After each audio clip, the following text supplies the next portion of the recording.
Mike's Review Corner. Go for it. It's Mike's Review Corner. He's here to review a bunch of video games for you. Some of them are good. The Karate Kid Street Rumble.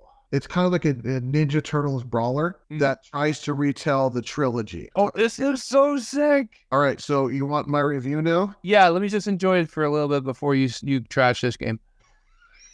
What? That's so sick. You have no faith in me. So they have Mr. Miyagi or Daniel, or you could play as his girlfriend from the first movie or his girlfriend from the second movie. Yes. Here we go. The review of the Karate Kid Street Rumble.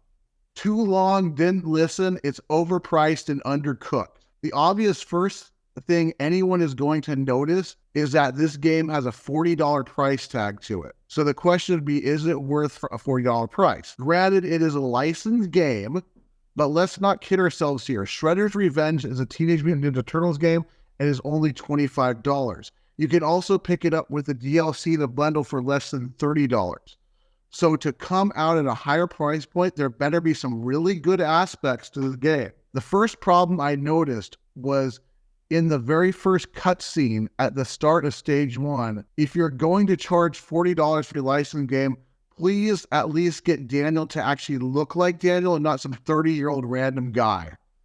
I encourage everyone to take a short break from this review, go on YouTube or Google a long play of this and watch the first cutscene. It is so bad, it is worth witnessing for yourself.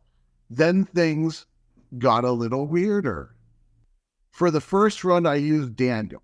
It felt like at times hit detection was off. Somehow, a couple times I hit a person right behind me with an attack that went forward. Sometimes attacks felt stubby.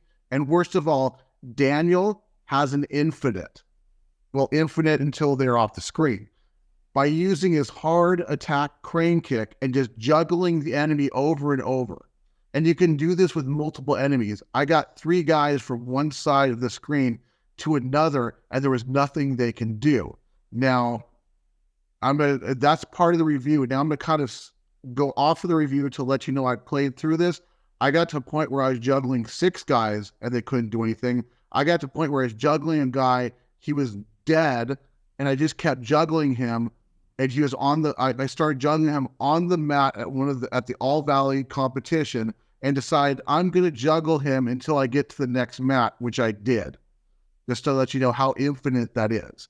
Now back to the review. Combat is so-so. It doesn't do anything you haven't seen before. It has a nice combo system, but again, nothing you haven't experienced in a brawler before. Then I tried Kumiko. This is where things felt off. The game wants to retell the Karate Kid story, which is fine, but for $40, can you at least give me a reason why Kumiko is on the streets of Reseda? It feels awkward to have a cutscene where Daniel and Ali have to come on screen so that Johnny can talk to them about, say, learning to take a fall, and then they just go away. Now I'm fighting Johnny for Daniel as Kumiko by myself. I can understand how unavoidable this can be, unless the game fills in the missing characters with CPU control ones, but it doesn't feel right. Something happened when I used Ali. Same thing happened when I used Ali. It just feels a bit weird. Why is Ali fighting Johnny alone? That's not the story, right? But if you can turn off your OCD to not go off on that, then you're ready for a so-so brawler where you're going to wonder why some attacks hit and some attacks whiff where they shouldn't. And that none of the characters feel like the actual characters they are based on. Mr. Miyagi must have trained with Zangief because for some reason he has a green hand attack. Why? At least with Ninja Turtles, the fighting style felt very well how the Turtles would fight. Not once did I feel like I was controlling the character in this series. More like a standard brawler that devs knew wouldn't be mediocre, so they slapped a new coat of paint on it to get us interested. Then they didn't market it at all. It looks like there are a good number of stages, and beating it will probably take a couple hours, but doesn't have the replayability to make you want to come back. There's no online mode. Sure, there's remote play if you have a friend free that can't visit, but online would be such a benefit to it and actually add replay.